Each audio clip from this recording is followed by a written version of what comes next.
And at this time, we have Curt coming up to give us an affirmation of ethical naturalism. When I feel like I come to the podium and it has to do with my ethical biocentrism, that I always want to make sure that I am standing up for the things that are important to us, or for me at least, around the protection of the natural world. Our ethics is not just who we are and what is important to us and what we think we need, but all of the rest of existence as well. And so we always need at least a point to say, what are you doing to prove just that? I worked on several grants last year and this summer for a youth employment program. And the reason why we do that is to give the tools, the youth, the skills and the tools they need to address the future, right? We're leaving them with these huge environmental challenges that are coming from. They've got to rework the entire economy and make it a place where they can still have a life and do the things that we got to do, and yet hopefully leave the world a better place than we found it. And I think we have to have a commitment as a society to invest in the future to make that happen. And I just want to take a moment to report that the funding that I wrote, the grants to the National Fish and Wildlife Foundation, were both awarded, which is a total of about $240,000 for environmental groups. And one of the groups I wrote in was for the Ethical Culture Society of Bergen County. And because of that, we have all of the money we need for next summer's youth employment program, which is about $25,000 in salaries. So happy to see that. And I just wanted to share the good news. Thank you. That is fantastic news. At this time, it gives me great joy to introduce this morning's speaker, Curt Collier. He is our leader and was inducted this May. Over the years, he has served 3 ethical societies, St. Louis, Riverdale Yonkers, and the New York Society, for over 20 years. He's also the consulting leader of the Silicon Valley Ethical Society and the founder of the Austin Ethical Society. You've been here for quite a few years. Curt was also a former instructor at the Humanist Institute and most recently has presented research before the American Academy for the Advancement of Science and Sigma Xi, the National Research Honor Society, on preparing the next generation to combat climate change. He's a frequent guest speaker and advocate of ethical biocentrism. Due to his 15 years of former work as an environmentalist, Collier continues to share best practices with community organizers and assists others with project designs. Curt is a single father of a son, Andy. I now give you Curt. Thanks a lot. We're going to be tackling a kind of a controversial subject here at the Ethical Society and talking about spirituality. Wow, no one ran for the door. That's usually a good sign. Let's see if anyone's, no, okay, you're still here. This is a tricky thing when talking with ethical folk because we are non-theistic, right? Some people choose not to believe in gods and others choose to believe. It doesn't really matter to us as non-theists. What matters more importantly is what we do with our beliefs, right? But when we get to the topics of spirituality and things like that, usually I have trouble finding an audience that wants to have that kind of conversation amongst the ethical culture group. In fact, I never forget, I told the Riverdale Yonkers Society years ago that I was going to have kind of a similar talk, and this one older curmudgeon-y gentleman, and it's weird to find older curmudgeon-y people in an ethical society, but there he was. And he said, you know how to teach a bunch of kids about God and who he is and what he does? And I go, no. He says, well, you gather them all into a classroom and then you never show up. So my apologies to the theists in the room, but you get the point because that was what he didn't want to talk to. But I think there is something about that. And the challenge we often have when we're talking about ethics and how important it is to us is how to put that into words that convey that same level of intensity for us about that. We do engage in the ancient art of trying to elicit the best from other people. It goes back across multiple cultures and multiple generations across the planet, that ancient art of hospitality at the very least, but even doing more than that. And those things are important to us. But the other ways that we have connection, we try to avoid that language because it's like a baggage. As soon as I say one word, your mind immediately goes somewhere else because you think that that's what the word means, and then the conversation went nowhere. So our own founder, Felix Adler himself, chose not to use that language. I am not your rabbi nor your minister. I'm the leader, which is a horrible term. This is not a synagogue or a church. This is an ethical society, which is also just as says nothing to most people. And you have not gathered here for mass or for Beit Knesset. We have come together, of course, in a platform, which means even less. And we have people advocating to find more language that's more accessible to other people. So it's difficult for us as people who feel very passionate about the subject and really do want to communicate that to sometimes share our ideas with other people. But there is something to say about reclaiming certain words, right? I am one of the few people of the ethical culture who refer to ethical culture as my religion, which of course sets some people upset. But I also think of the root of the word. The root of the word religion is religare, which is to bind. What do you bind yourself to?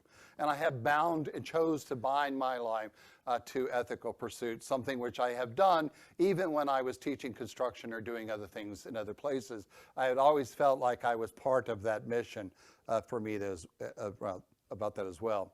The challenge we have in the West when talking about religion, and it's true that this is more about Western culture, but you're all in Western culture, so this is the conversation we're having, is that the word spirituality in the West often conveys things that are beyond this world, right? Somehow that we have this world of reality, and then there's somewhere this beyondness that most people in ethical societies tend to say, I don't believe in that. I have no interest in that thing. That's not where I am at all.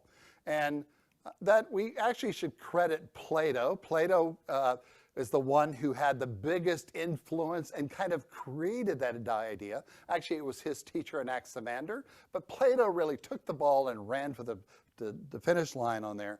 And of course, many of the Christian scholars who followed after him, in order to be really good at Christian theology, you had to prove that Plato and Aristotle were consistent with that. Think of that. Those Greek pagan beliefs were used as the touchstone for so many Western religions because they thought that that was the smartest people and you had to do that.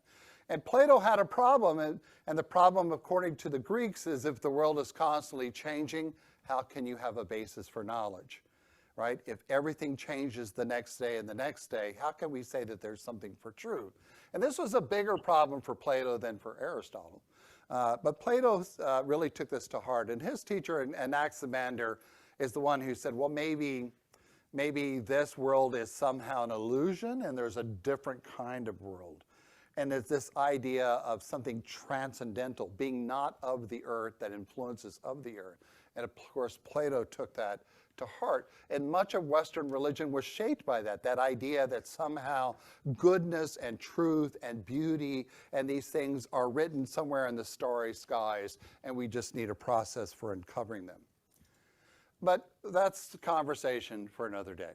I think what's more important to us is to think about what it means, like the word religare, or religion, or the word spirituality. What does that mean to an ethical culturist, to many of the people in the room? And I imagine this is not something that even troubles you during the day. I was looking at the literature about this stuff because I'm always fascinated about finding words that connect us with other people, right? How do we talk about things in a way that makes sense, all right? Because I don't want to sit here babbling to myself or just babbling to a small group of people who understand the vocabulary.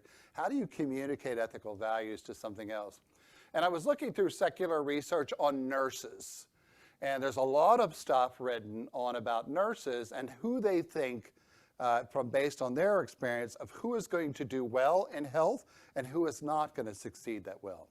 And in fact, some secular researchers themselves said that there are really 5 types of what was called spirituality because they couldn't find a better term for that. Now, you may have another word for that, but they thought that this is what the nurses thought were kind of the 5 most important pieces of spirituality that determine the outcomes of someone's health, right? So they have someone laying in bed, they're interacting with the people, and they could tell that if these people possess these kind of 5 things, that they're probably more likely to continue on. If you're a fan of Viktor Frankl and his work on the Holocaust, in his book, Man's Search for Meaning, you can actually find resonations of the very same thing. And he made a prediction of who was going to survive and who was not going to survive the death camps if they had kind of possession of certain things. So the first thing that they both kind of said is that you have to have some source of meaning in your life. What is your source of meaning? Right? What makes sense of life's purposes, its directions? Even Felix Adler said that. He said there are kind of 3 spiritual pains. And the first thing we all want to know is, what is the meaning of life? But mostly, do I matter in that? You know, I don't want to, yeah, the meaning of life is your fodder for the great cosmic wheel. Okay, well, that didn't really work. But something about that. And that people who connect to a sense of meaning or those kinds of stuff are probably more likely to feel grounded and connected and can make sense of what's happening to them than woe is me, alas is me, this is happening. The second thing is that the nurses reported is a sense of values, that there are some beliefs that I believe that are important to me. There's some cherishing. There are some things I'm working for. I have a concept of truth. I have a concept of beauty. I have worth of others. I have these things, these values that are important to me, and I want to preserve those, including a love for other people and the work I need to do yet in this world, a sense that I have a sense of worth and purpose. And that losing your sense of worth is one of the most horrible things that can happen to any one of us, right? That you feel like you no longer matter, something that people, and I know some who struggle with mental illness, they wrestle with all the time. The other thing, of course, is a sense of transcendence. And they don't mean transcendental, which means beyond the earthly plane, but are you connecting yourself to something that's beyond you? Right? That's one of the things that we need to do, is to be able to say, I feel like I'm connected to something larger than myself. I don't want the universe just to be about me. I want the universe to be, I want to feel like I'm connected to something larger, that I'm participating in this, and I feel that, whether that's a sense of community, it could be for some people a religion, it could be for some people their own family. It is something outside of themselves. I mean, the scariest person you ever meet is a person who never thinks about what's beyond themselves, right? That's important. The fourth thing that they said, which is a predictor of health, was just the feeling of connecting. What do you connect with? Do you connect with something other than other things? So it's not only that I recognize that it exists out there, but do I have a means of connecting to it? Right? I acknowledge that there's something that's more to life, and how do I interact with that thing? Whether that's relationships with other people, a belief in God, or it's belief in kind of a force in the universe, whatever you want to talk about, the environment, that you need something. And the last thing that the nurses saw, what they called the 5 principles of spirituality, was a sense of becoming, that I'm growing, that I still have, my life is still unfolding before me. And we often know that that's a predictor of people who are not long for this world, who lose that sense of doesn't matter, it's coming to an end and things like that. And no, if you still feel like even if you know your life is coming into an end, that there was something that I still can learn from this. I could still bring some closure to it. I could say the things I need to do. And so there are things that we as humanists, of course, could resonate with that, right? Those in that list, and find ways that may make sense to us and everything else like that. But the idea of something transcendent is the part that kind of still people want to know, what is that I'm connecting with and how do I make sense of it? You know, I'll take a shot at it, and I don't mean this as in any way a belief system. But it's interesting when you think about the universe, that everything we see, the stars, the planets, the galaxies and black holes, whatever you do, anything that can be measured, we put it all up together, and we kind of look at all the visual landscape, and we still only account for 5% of the entire universe. Only 5% of the universe, the rest of it is we call dark matter or dark energy. We're not sure what it is. It doesn't interact with regular matter, but it's missing from our equations of the universe. So we had to kind of plug this hole about what this is, and we haven't been able to do that. We're getting closer with quantum mechanics and the type of math, but we're not sure what is that thing. Now, we're not here to say that religion, that other thing is, the other 95% is God. But what is it?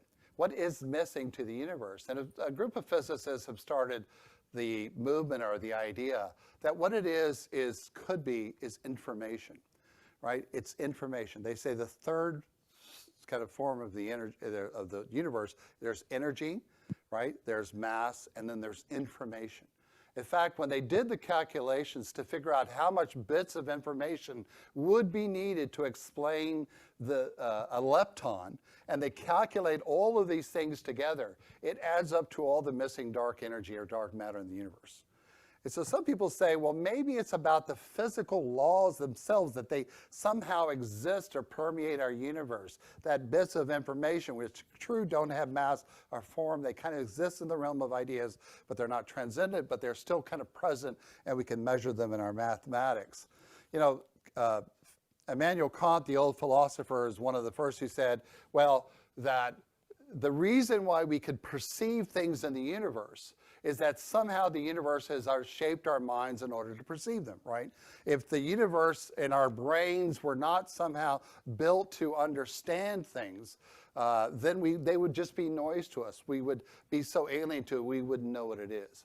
But our brains can process mathematics, our brains can process much of the ideas of biology and most of the ideas of science, and maybe those are some of the things that are out there that have shaped and created our minds, and that's why we had perceived them. One of the biggest kind of students who ran with that was Felix Adler, the guy who founded this movement, who thought that there must be something out there. We're not sure what it is. We don't know what it is, but we can somehow know about it through you. All of you have experienced it. You've touched the stuff of life.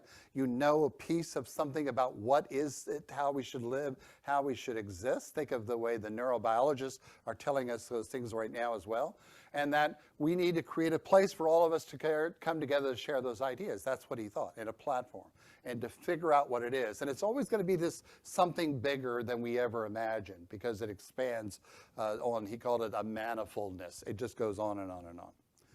So, complicated information, but I want to take another shot at it from a different direction, through a narrative, through a story.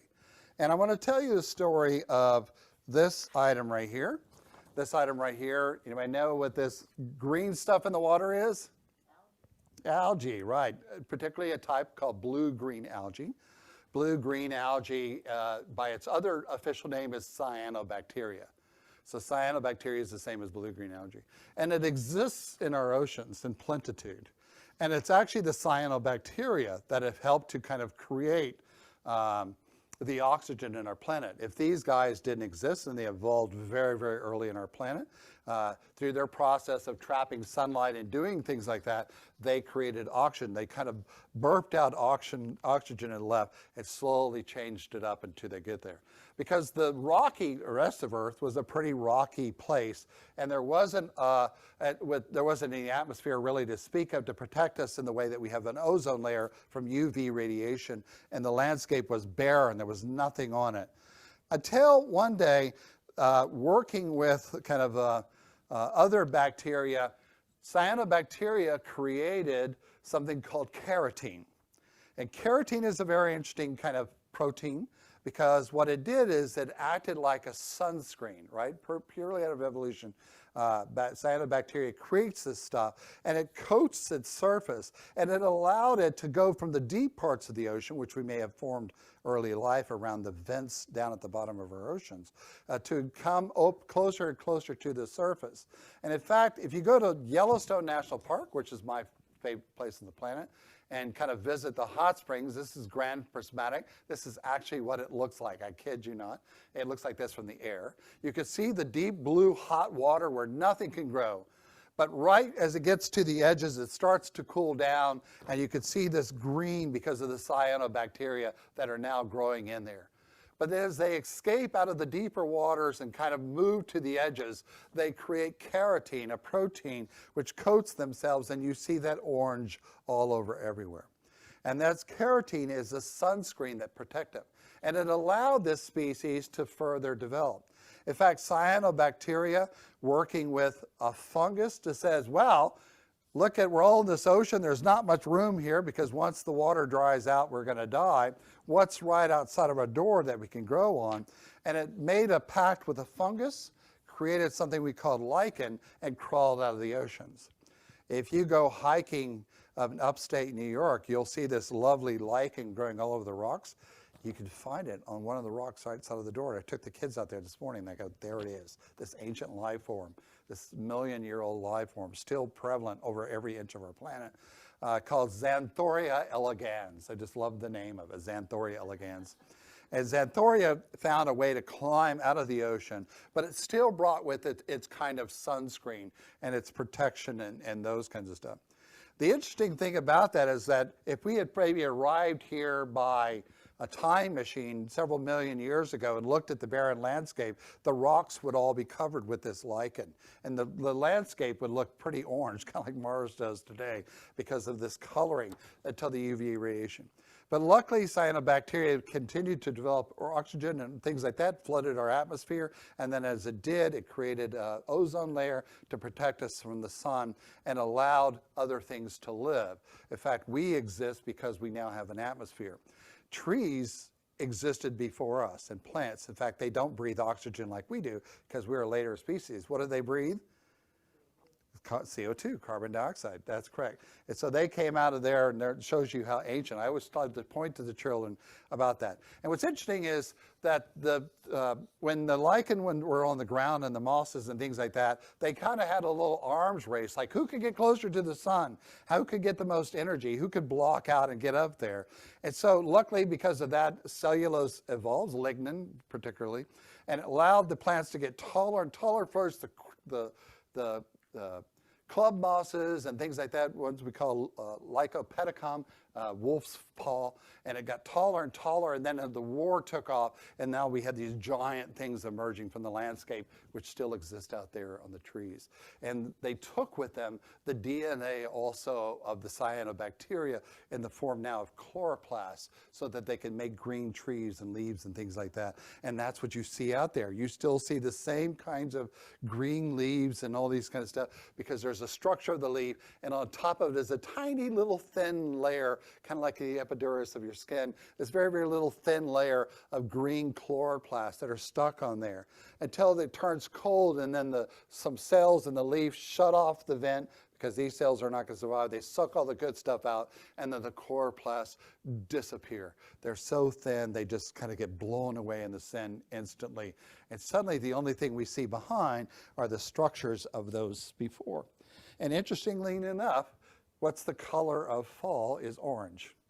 That's still the same carotene that's in those leaves. It became part of that structure. So not only did they take it out from there, you could go all over our landscape and see those things everywhere. Our landscape is loaded with orange, which is carotene. So it's figured out a way to continue to do this process again and again and again. And the interesting thing about that is some of those plants have evolved. It became extremely important to us. In fact, the reason why this is named, carotene is called the carrot, is people said it's orange like a carrot, And this is loaded in carotene, right? It has a lot of that in there kind of stuff we did. But there's a lot of things that appear at this time of year that have this. One of them is this guy here, all right? Butternut squashes, sweet potatoes loaded with carotene. All these different kinds of foods had the same thing in there. Did you know that, speaking of that, thinking of the same purposes it serves, if you have a pumpkin on a vine, it doesn't get sunburned. But you know, when you cut a pumpkin, if you ever go to see pumpkin vendors, they usually try to hide them under something like straw or shelter because they get sunburned, because now they've lost their carotene. That same thing that's in the surface, that same thing that's here is the same thing that drove this ancient bacteria to protect it, and it still exists here.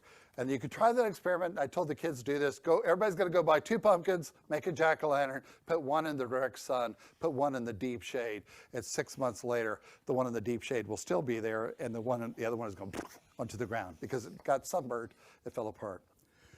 The interesting thing is, if you eat a lot of carrots, what happens to our bodies? You turn orange. You know, it's really, really true. You can eat a lot of kind of carotene, and it shows in our body. Why does carotene appear on our skin? To protect us. The same reason that we've done that. In fact, our melanin in our skin and our freckles are highly loaded with keratin as well to kind of diffuse the light and that kind of stuff. So our bodies are connected to these things in multiple different ways. And so in my mind, I tend to think of the universe that way, how all of these things are connected together, right? It's not magic, it's not something beyond the world, but there are processes of play and evolution that have shaped it and kind of brought all these things together to make things possible and continue to do this kind of interconnectedness that we talked about with our Sunday school this morning. You know, a guy named Bert Heinrichs is a famous kind of professor of philosophy in Bonn, Germany, and he was doing a research on what's called pragmatism, which is the idea. Well, I keep grabbing papers and none of them are the ones I want. He wanted to study kind of how do people apply ethics across the world? And of course, he looked at the American pragmatists. That was kind of a really important movement there. And he wrote a paper called Ethical Culture, Felix Adler and the Emergence of Applied Ethics from the Spirit of American Pragmatism.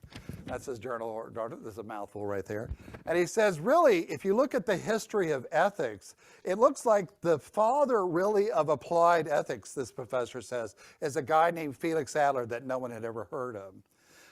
In fact, he says, to be precise, I claim that Felix Adler can be regarded as the founder of applied ethics in the modern sense because he was the first to think of the application of abstract ethical principles to concrete moral problems. How do you take that information that we just talked about that's out there, which we could just say, oh yes, we're really in awe of that, and do nothing with it, or how do we apply that to moral problems? Which gets to the topic of the day of the calculus of our ethics. What is it that he was thinking about? And how do we kind of do that to this day? It's thinking about the ways of the information that we have and what we work with and how we apply those to moral problems. So I'm going to test you. You got a test for all of us. I'm going to bring out this little classroom chart.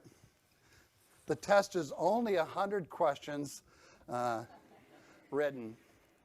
As my teacher used to say, if you think of a picture as worth 1,000 words, this is about 10 pictures. No, we're not going to do that. She actually said it to me as a test. I said, how long is the test? Because every kid says, how long is that? This is my professor, actually, of my master's. And she says, well, a picture's worth 1,000 words, and this is about 10 pictures worth. So I'm going to actually talk about two different states here in the United States. I'm going to use this dividing line, and can the people in the audience see that? Yeah, you may. I'm going to maybe shove that over before we can get to that. And I want to talk about that. Now, I've chosen these two states because they have about the same population. One has a population of 7,303,000, yada, yada, yada. And the other one is about 702. So these two states are about exactly the same size, first of all, in population. And that's getting harder to read. The unemployment rate, I just checked it on these two states, is about the same. So if I look at unemployment, and that's not a very good marker, is it? I apologize. The unemployment rate on this one state is 3.5%, pretty low. And over here, the unemployment is 3.6. So both the states are roughly about the same size. They have had the same number of people who are employed. Their economies in several ways are about the same, and everything about that. In fact, if you look at the poverty rate, we see a little bit of a difference. This state over here has a poverty rate of 14%.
residents are taking advantage of it. Now, they have a higher poverty line. You have terrible markers. I've been told that my whole life. Okay, this is like good enough. All right. One's writing. So 77% of the eligible people in this state are on food stamps.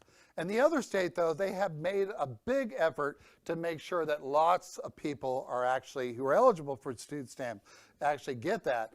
And in fact, they have a lower poverty rate, but they have 95% SNAP eligibility rate, which means they have gone out, they've knocked on doors, they say, you should really apply for SNAP. We're going to make that happen for you. We're going to do that.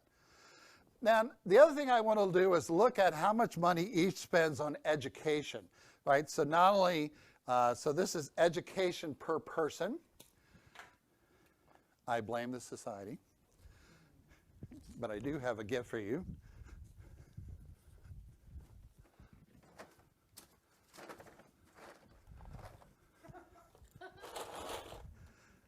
We're doing our part. We try and fix the planet and then have all these disposable markers, all now currently floating in the Pacific Ocean. So how much does each state spend on education per person? They're all dried Right, up. so they kind of have the same effect. And we're going to look at Well, that. so So we're going to just look at feedback. per capita spending on education. This state spends $8,882 per person to educate their students. 882. But this state spends $16,270, almost double the amount to make sure that everybody is getting education, that money goes to it per capita each year to make sure that this is going to happen type of stuff. So which state do you think is going to have the higher educational attainment? The one, this state, or do you this one, or it makes no difference? This one over here spends twice the amount of money on education. In fact, even though 89% graduate from high school here, 91% graduate from high school over there. Yeah, pretty close within the statistical average. People who go on then, who decide to get a college degree, so the undergraduate degrees, 32% in this state go on to get a college degree. 47% of the people go on to get a college degree in this state, so that education is starting to pay off a little bit more. And in fact, 13% get a grad degree over here, and 21 get a graduate degree in the other one, so even advanced education. So that investment of education tends to pay off. So the question I also then looked at is, okay, what is the health care per person? How much money are they spending annually to ensure a health care for each of the people here? So per capita health care over here is $8,756. And health care on the other side was $13,319. $319. And in fact, the states had different means for making sure people were enrolled in health insurance. They looked at that as being very important to both states. This one made sure that its unemployment or uninsured rate was 10%. But they felt that, I guess, that they worked for, and that's as close as they can got it. This other state went in even further, and their uninsured rate is 3%. Only 3% of the people who live in that state do not have health insurance, as opposed to 10% over here. So now let's do some educated guesses. All right, what can we think about? Which state do you think has more violence against women? What percentage of women in each state experience domestic violence? You think the state over here? In fact, the domestic violence rate against women in this state is 43% of women. This state, not doing that great either, 34%, but a little bit lower of this people in this state. Women report some sense of domestic violence. Which state do you think, though, is going to have a higher incarceration? So this state, there are now 54,921 people in prison. Remember, they're the same population. 54,921. And this state has 17,853 people in prison, right? So they've also made a decision about what they're going to do and how they're going to punish people for doing that, which is an incarcerated rate of 558 per 100,000 in this state and 133. So there is a big difference of who they put in prison, where they spend their money, and things like that. In fact, if you look on, once a person goes into prison in the state, how much money do they spend trying to rehabilitate their lives? Like, do they spend money on education, on drug and alcohol and treatment, or mental health? This state does spend $25,000 per inmate trying to do those kinds of things, right? Trying to rehabilitate them and all the conditions that may have led to that. They spend $25,397. This state spends $55,170 trying to make sure that there is really a true sense of rehabilitation. And finally, which state do you think has the highest number of people disenfranchised? So if they're going to look at people and punish them, what percentage of the people no longer have the right to vote because they've taken the right? Which state do you think is going to be higher and decide that those people should be punished? Left side, yeah. So 12.7% of their former incarcerated population no longer has the right to vote. In this state, it's 0.7% no longer have the right to vote. Well, don't give away punchlines. So finally, I go into then, who do you think is going to have, because of the amount of money that's spent on making their lives better and things like that, which state do you think has the highest rate of recidivism, which is people going back into prison later on? The left, right? In fact, 40% of prisoners return back to prison over here, as opposed to 32% over here. So a little bit lower. Which brings me to this kind of interesting calculus. If we know these things to be true, right, and we know the kind of impact, then what is the difference between the two states? Why does one state spend more money on education? Why do they spend more money on prisoner rehabilitation? Are they making sure people have access to food and health and all this kind of stuff? By the way, if you want to know which state this is Arizona, and this state is Massachusetts. I almost use New Jersey because you're almost the same, but your populations are a little bit different. Yeah, but Indians over here, they were very neglected. Well, yeah, and by the way, Massachusetts has, believe it or not, a large number, maybe not as many, of course, indigenous or First Nation people as that, but they're different. So we could say there are all these things, but we also know that we could predict outcomes. In fact, you could predict what was going to happen the way we spend our money, right? We could do that kind of calculus all the times and know what's happening and what people should do. Which brings me to the bigger question about our sense of spirituality. If Adler's view is that how do we apply information that we know to complex moral problems, right? How do we do that and continue to do that? And I often think of our spirituality as that's kind of closer to the heart of it. And I was reading some things on Christian spirituality, and a consistent theme amongst all of that is you can make it, but you can only make it because God's going to help you do it. Otherwise, you should just, in the old Lutheran idea of just surrender yourself to that, because you're not going to get very far, and works alone are not going to get you there. And it's a lot of Christian scripture that has to do that, according, to the Bible, such as some people trust the power of chariots or horses, but we trust you, Lord God. And I think that splits the kind of the two groups. Where is your trust, and who thinks, and what can we do?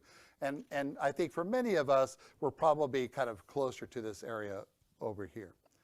So this is how I think when we think of our sense of spirituality. If it is about connecting, transcendence, feeling this kind of things like that, ultimately that one of the big differences in our spirituality is the way that we calculate what we can do to get to that sense of making the world a better place. We're not going to just rely on the universe. We're not just going to pull our hands together. We're actually going to try to figure out the things, which is what we do when we come into this room or online over and over again, in a sense of making it work. And in fact, I think that if we were to have a sin of our spirituality, or if we would do something that takes away from our own spirituality, it would be the hunkering down, or the drawing in, or the retreating into tribes, or into doing whatever we can to make ourselves smaller, rather than using the information we have and wielding it the way we can to make the world a much better place. Adler, our dear founder of this organization, said that what our nation needs, and he was writing in 1880 something, what our nation needs is a new philosophy of groups. And I think that spirit is what's kind of driven our ethical moment since that time. Thank you very much.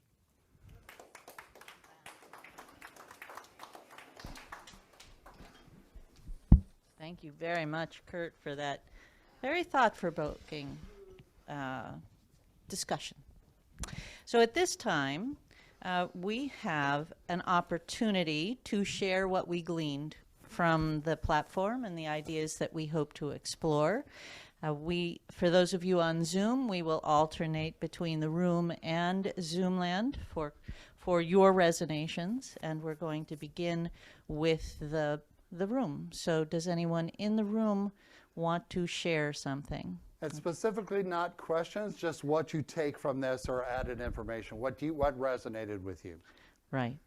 Okay. And we have David. Come on up. Thank you, Susan. I've met so many people who say, oh, I'm spiritual but not religious. Frankly, I don't know what the hell they mean. In my own life, I have given up using the word spiritual. I never describe myself as spiritual. Dwight Pinozzo, who I think is on, who's on here, had the best response I've ever heard. He said he leads a meditation group, and someone, Dwight, if I get this wrong, correct me, but asked him if it was spiritual, and he said something like, well, if I don't believe in spirits, how can it be spiritual? So I have personally given up on the term.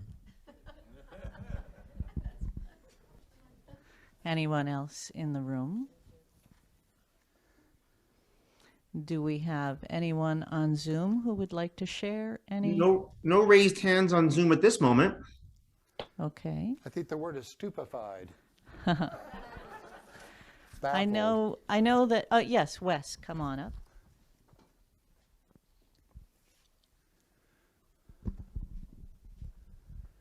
So the word I think I substitute for spiritualism is wonderment.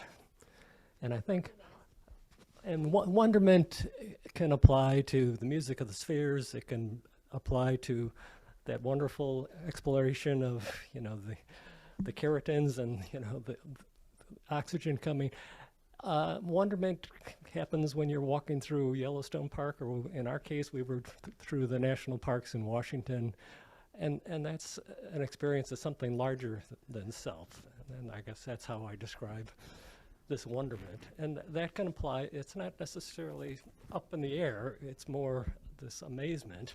Now, the part that got me wondering was that you were describing information as taking up a good portion of what's out there. And how we can translate that information as solitary beings seems to be a challenge. It seems to me that the way in which that massive kinds of information gets calculated is through algorithms, and I'm not sure if algorithms would be applied ethics as you're describing here. So that's more of, I'm wondering about how, once we're compiling these massive amounts of information, how do you do this calculation to make it for a good purpose? I mean, that's what I'm wondering about. Thank you. Alpana? I'm just going to ask a basic question. When we say ethics, what do we mean by ethics? Is it human conscience that we think what's right and wrong? And how do we know, like, who put that idea? Is it an innate idea in human? Or how, I wonder how, because that's what makes are human different from the animals, right? Okay, the comment of ethics, and is it innate? And what is ethics? Very good. When We have a raised Oh. hand in the audience. Diane? Hi, good morning.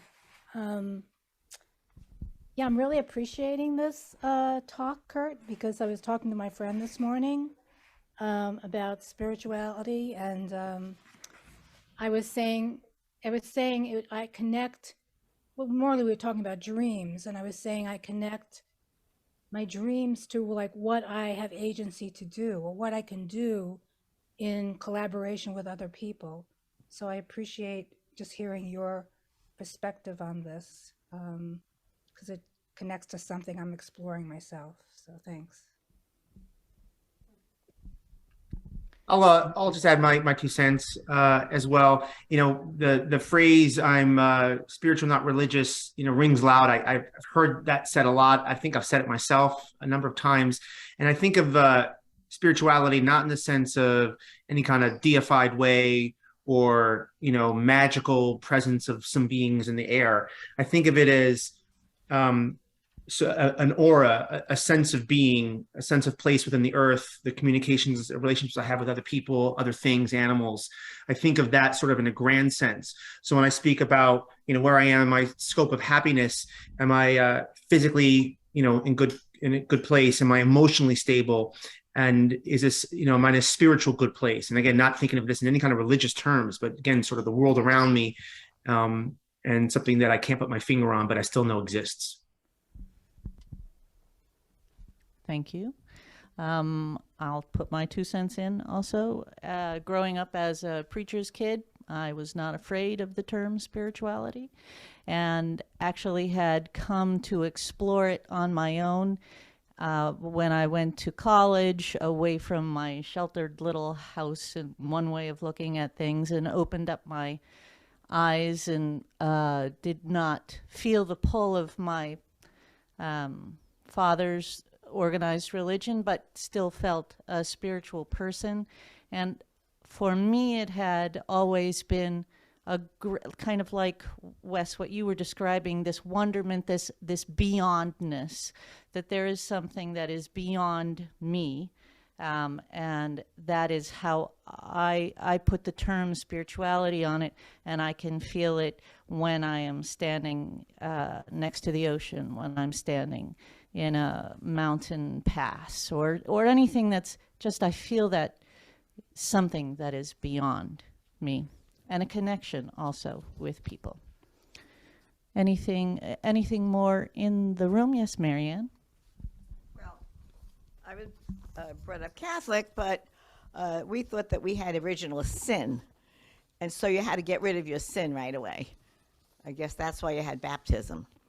And then after that, you probably still had more sins, because when you were about 11, you had to take catechism and clear the air with catechism.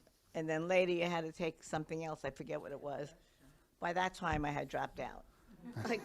I couldn't take it. I couldn't take it. What couldn't I take about that religion? One special thing. Because I came from a scientific family. My father was a doctor. My brother was a biological person. There's no such thing as original sin. And we all were able to overcome that idea. Nobody ever believed in it. So my whole family believed in nothing, except my mother. My mother, who was brought up Catholic, went to church every Sunday, and she liked to pray. She never told us to go to church. She did her thing, we did our thing. And the good part was that my mother was an extremely good human being, generous, kind. All through the days of the 30s when people were starving, nobody starved in my neighborhood. They came to our house. My father gave them money. My mother gave them food. We sent bushels from the grocery store, bushels of food my father sent. When he made a call and he saw the people had very little food, he'd send bushels of food to their house. And when Christmas time came, everybody who had a son got a heavy woolen jacket for Christmas, so that they did a lot of good in their own way because they had better money than most people around them. And it was a good lesson for me.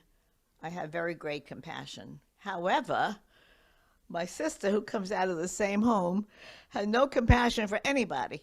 She wouldn't give you a nickel if you were starving. That's how she is. She's very cold and difficult. Why? Who knows? We came from the same parents. Thank you, Marianne. I got an answer here. I was going to say, Okay, we have another hand on Zoom. yeah, one of the words that Kurt referred to was connection, and I view spirituality as a transcendent feeling of expansiveness. Which takes me beyond, be honest, or similarly, to be honest, but this reach that when you connect deep relationally, or in a way of pursuing good in whatever deed you're doing to help others. Relationally, we can get to a stage of this transcendent expansiveness when we engage in that level with another human being or with a group through our deeds, through our loving words, compassion, which was mentioned, truth, love, loyalty, resilience. All of these great, good qualities come out of having a spiritual heart of connection, connectedness to others. Thank you. We have one more in the room, and I believe one more online, and then we will end that. Come on up, Suzanne. I believe in spirituality. I believe it's a matter of soulmates on earth. You find your soulmate, and there are several soulmates out there. So spirituality is beautiful. I recommend you tap into your spirituality. Thank you, Suzanne. And then online we have Pam. last words of Pam. Thank you so much. This is really a big thing for me. I've never been religious. My parents were not religious. I did not go to temple all the time. I did not even believe in religion. And when I was 36 years old, or 38 years old, I was bar mitzvahed in a Reform synagogue. And the rabbi said, speaking of me at the dais, that I was the most spiritual person he had ever known in his life.